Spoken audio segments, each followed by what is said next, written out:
புருஷனை எப்படி ஆளும்படியாக கடவுள் வச்சாரு?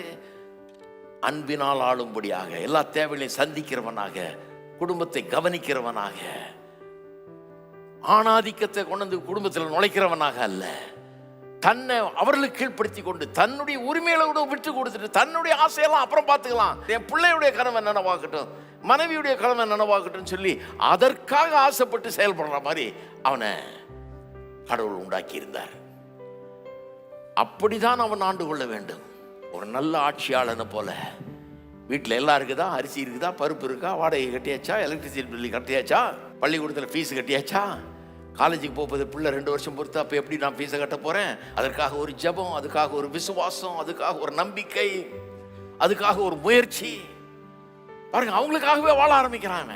அரவணைச்சு ஆதரவு அளித்து தேவைகளெல்லாம் சந்தித்து கரிசனை உள்ளவனாக இருந்து தன்னை காட்டிலும் தன் மனைவியும் பிள்ளைகளையும் பெருசாக நினச்சி தன்னை அவர்களுக்கு கீழ்ப்படுத்தி கொண்டு இது சரியா பரவாயில்லையான்னு கேட்டு தான் செய்கிறான்.